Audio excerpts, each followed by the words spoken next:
जदि पेट्रोल तेल दाम पेट्रोल तैल दाम बढ़ुची आहरी बढ़ा जाऊँगी एथिपाई केंद्र राज्य सरकार मान दायी। एबे जो वर्ल्ड बैंक रिपोर्ट बाहरी ये सरकार आसिला परे जो मानक चरित्र होउची पुंजीवादी चरित्र ये चरित्र सरकार आसिला परे जा सद्यतम रिपोर्ट जा प्रकाश पाई 10% लोकों हाथ में भारत वर्षर 90% संपत्ति ठूल होइची। उजुड़ी जाइथिबा अर्थनीति को गत सरकार समय सुजड़ा जाई पारथिला जो आर्थिक स्थिति भल अच्छी बोली ओडिशा रे ऋण भार कमी चली सबुठ संपत्ति बढ़ी आदानी अंबानी दोटी पुंजीपतिकर से माने मध्य पृथ्वीर जो सबुठ बड़ धनी अछंती से तालिका भीतर प्रवेश कर सारे। मु 67 मसीह प्रथम विधायक होती निर्वाचित होती तो समुदाय 12,000 टका खर्च करी। वर्तमान निर्वाचन रे कोटी अर्थ जोगाड़ न कले निर्वाचन लड़ीबार स्वप्न देखा असंभव। नवीन बाबू सरकार आसला 2000 मसीह बजेट है प्रथम करी 11,900 कोटी 11,900 कोटी बजेट परिमाण होता 2001 मसीह। वर्तमान ए वर्ष जो बजेट है चलित वर्ष नवा सरकार बजेट कर 2,65,000 कोटी बजेट कर ऋण एवं सामग्रिक उत्पादन या भितर जो सरकार गाइडलाइन 15% रहा 25% रहा दरकार जदि नहले जदि ऋण जनतार पड़ज राज्य आर्थिक स्थिति बिगड़ी जीव। नित्य व्यवहार्य सामग्री बजार दरदाम आकाश छुआ है जहाँ आवश्यक जिनस से जदि बाजार को जाऊँगी तार निडी ठारू से कम परिमाण आणुची। अपरिपक्षे सरकार 100 दिन रिपोर्ट कार्ड देइचंती एवं डेम नारा दौरान जे आमे साधारण लोकर सरकार साधारण लोकंक सरकार। सबुठारु बड़ कथा हेउची अंतर्जातीय बजार में अशोधित तैल डीजेल और पेट्रोल ब्यारेल पिछा दर ह्रास पाउथुवा बेले किंतु ओडिशा रे 102 103 पाखापाखि 105 टंका पर्यंत दरदाम रोचे। ए परिप्रेक्षी आलोचना करवा दीर्घदिन काल भारत वर्षर जी रही अर्थमंत्री भावे सुप्रसिद्धि लाभ करथिबा राजनेता डॉक्टर प्रफुल्ल चंद्र घड़ाई सर ये जो बजर दरदाम नियंत्रण हो पारुनी या उपरे सर आपणकर मत व्यक्त कौन सा रहिबो केमती सर या को कांस्टेंट करा जाय परिबो। निर्वाचन पूर्व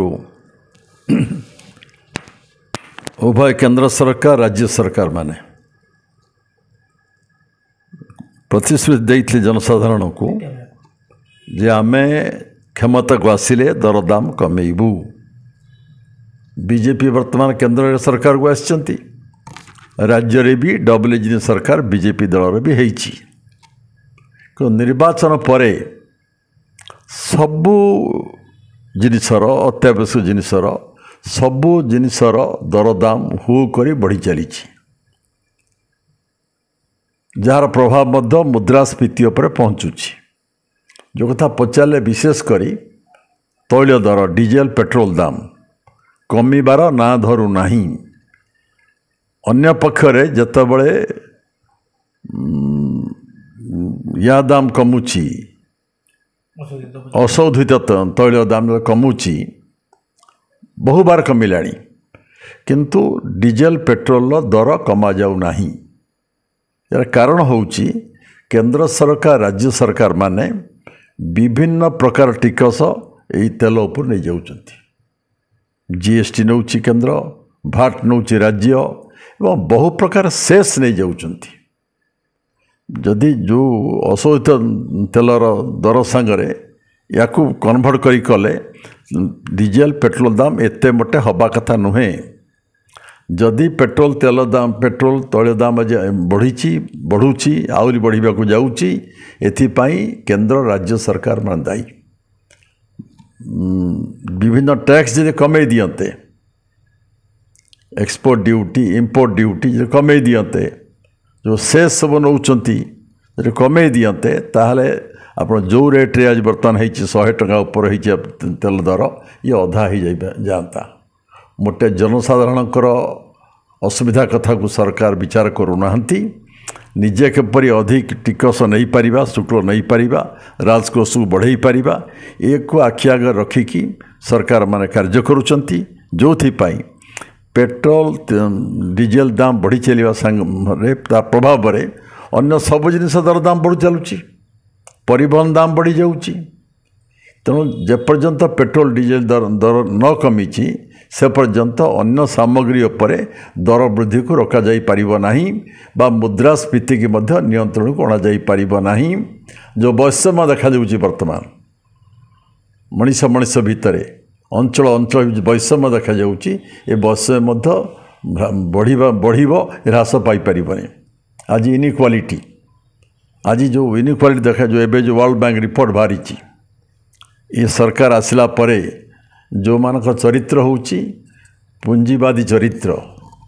ये चरित्र सरकार आसिला परे जा सद्यतम रिपोर्ट जा प्रकाश पाई 10% लोकंक हाथ रे भारत वर्षर 90% संपत्ति ठूल होईची 90% लोकंक हाथ रे 10% ठूल होईची इति बड़ा वैषम्य इति बड़ा इनइक्वालिटी हेले ए भारत वर्ष रे सामाजिक न्याय लोक पाइब समाज प्रतिष्ठा कोड़े पार धनीर धन बढ़ुची जो परिमाण रे गरीब लोकर आय से अनुसार बढ़ुना दरदाम नियंत्रण होची मूल कथा जी न बढ़ी नहेले देशर अर्थनीति नियंत्रित हो पार रक्षा पाई ओडिशा राज्य जेहेतु एठी पूर्व सरकार समय आर्थिक श्रृंखला प्रतिष्ठा होता ओभरड्राफ्ट दिन होता ओभरड्राफ्ट जुग शेष होता उत्कट नियंटिया अवस्था भितर राज्य गति करुला एटी राजस्व बड़का राज्य भाव में पूर्व सरकार बेले करने संभव होता एवं एटी उजुड़ी जाइथिबा अर्थनीति को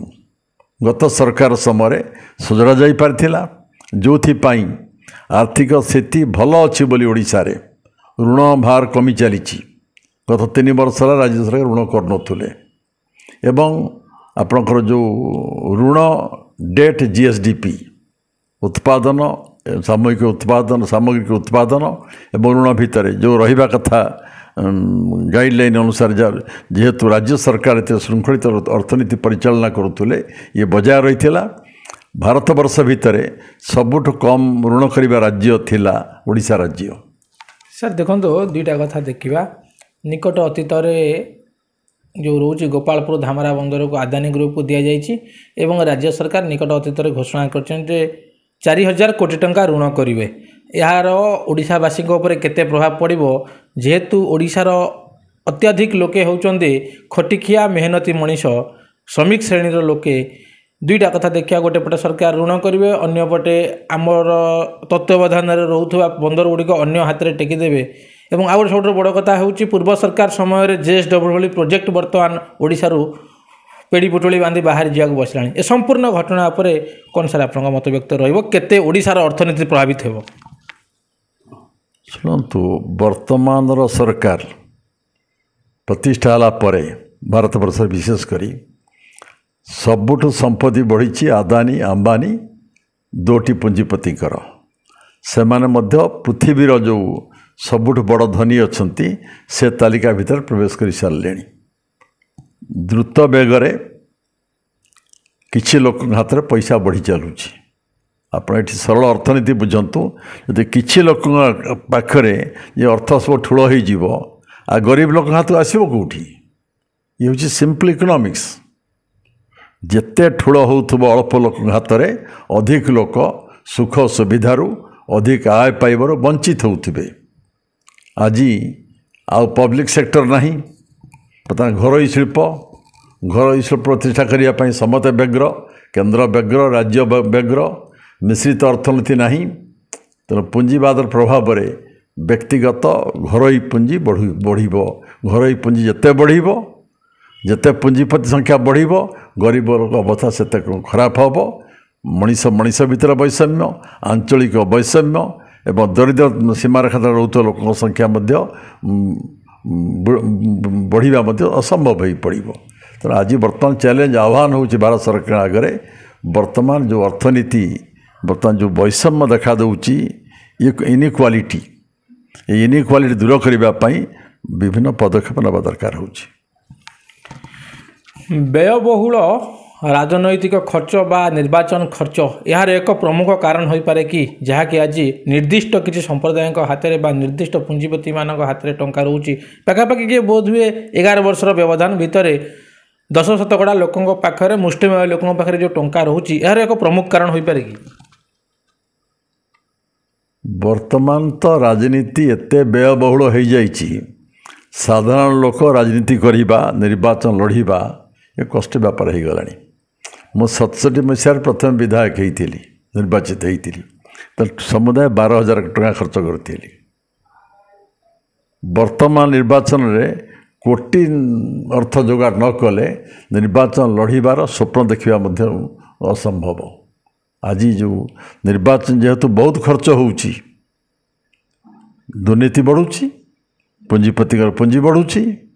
ଏ ଯେଉଁ ଅର୍ଥନୈତିକ ବୈଷମ୍ୟ ସମାଜ ଦେଖାଦେଉଛି, ଏ ସ୍ୱାଭାବିକ ହୋଇଯାଇଛି। ନିର୍ବାଚନ କିପରି ବ୍ୟୟବହୁଳ ନ ହେବ,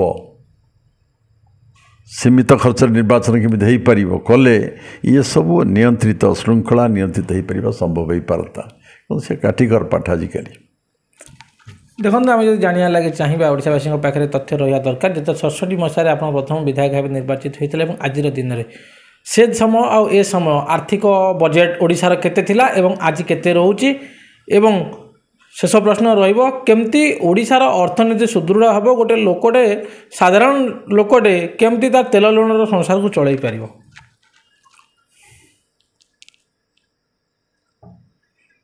ଆପଣଙ୍କୁ 2000 ମସିହାରେ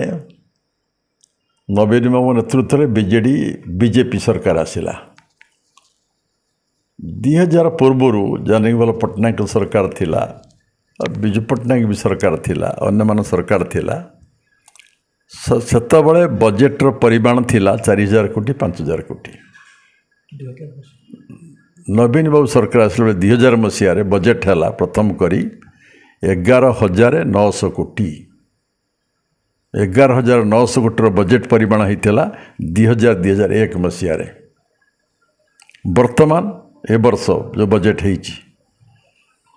ଚଳିତ ବର୍ଷ ନୂଆ ସରକାର ବଜେଟ୍ କରିଛନ୍ତି 2,65,000 କୋଟି ଟଙ୍କା ବଜେଟ୍ କରିଛନ୍ତି।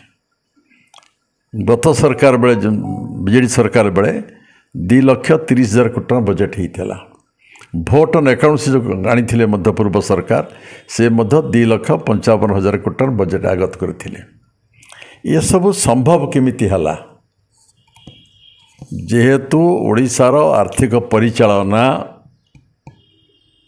ବହୁତ ସଂସ୍କାର ଭିତରେ ଦେଖି ଗତି କଲା,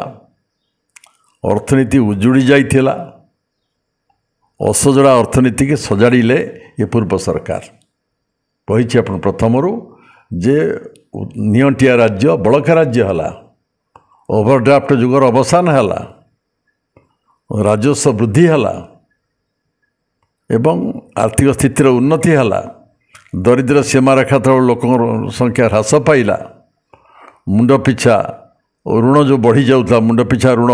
ବର୍ତ୍ତମାନ ଯାହା ଲେଟେଷ୍ଟ ଅଛି 20,000 କୋଟି ଟଙ୍କା ମୁଣ୍ଡ ପିଛା ଋଣ ହେଇଛି। ଋଣ କମି ଲାଗିଛି, ମୁଣ୍ଡ ପିଛା ଆୟ ମଧ୍ୟ ବଢ଼ି ଚାଲିଲା, ଇନକମ୍ ମଧ୍ୟ ବଢ଼ି ଚାଲିଲା ପରେ ଆଜି ଭାରତବର୍ଷରେ ଓଡ଼ିଶା ରାଜ୍ୟ ଆର୍ଥିକ ପରିଚାଳନାରେ, ଆର୍ଥିକ ନିୟନ୍ତ୍ରଣ କରିବା ଦିଗରେ ଏକ ମଡ଼େଲ ରାଜ୍ୟ ହେଇଛି, ଯେଉଁଥିପାଇଁ ଆଜିର ମୋହନ ମାଝୀଙ୍କ ସରକାର 2,65,000 କୋଟି ଟଙ୍କା ବଜେଟ୍ କରିବା ପାଇଁ ସକ୍ଷମ ହୋଇଛନ୍ତି। ଯେଉଁ ରେଟ୍ରେ ଋଣ କରିବା ଆରମ୍ଭ କଲେଣି, 3 ବର୍ଷ ହେଲା ଋଣ ହେଉନଥିଲା ଖୋଲା ବଜାରରୁ, ଏବେ ଋଣ କରିବା ପାଇଁ ଠିକ୍ କରିଛନ୍ତି। ଏବେ ଋଣ କଲେ, ଋଣ କରିବାର ମନା ନାହିଁ, ଯେଉଁ ଉଦ୍ଦେଶ୍ୟ ପାଇଁ ଋଣ ଆଣିବେ ଋଣ କରିବା ଦରକାର। ଋଣ ମଧ୍ୟ ଡେଟ୍ ଆଉ GSDP, ଯେଉଁ ଆପଣଙ୍କର ଋଣ ଏବଂ ସାମଗ୍ରିକ ଉତ୍ପାଦନ, ୟା ଭିତରେ ଯେଉଁ ସରକାରଙ୍କର ଗାଇଡ଼ଲାଇନ୍ 15% ରହିବା ଦରକାର, 25% ରହିବା ଦରକାର। ଯଦି ନହେଲେ, ଯଦି ଋଣ ଜନ୍ତାରେ ପଡ଼ିଯିବ ରାଜ୍ୟ, ଆର୍ଥିକ ସ୍ଥିତି ବିଗିଡ଼ିଯିବ। जो आज बड़ बजेट जेहेतु करा जाइछि जो विकासमूलक कार्यक्रम हाथ को नि भित्तिभूमि विकास कहतु गमनागमन विकास कहतु शिक्षा स्वास्थ्य कहतु जलसेचन कहतु बा आपण जो सामाजिक सोशल कार्यक्रम जो निया जाई पारुछि जेहेतु आर्थिक स्थितिटा आज सुदृढ़ होइछि दृढ़ स्थिति रे अछि ये हूँ गला सरकार अवदान मु कह दिए भारत वर्ष भितर ओडिशा आर्थिक श्रृंखला रक्षा करने दिगरे बा अर्थनीति सजाड़ा दिगरे मॉडल स्टेट भाव में परिगणित होती आपको अस्वीकार करें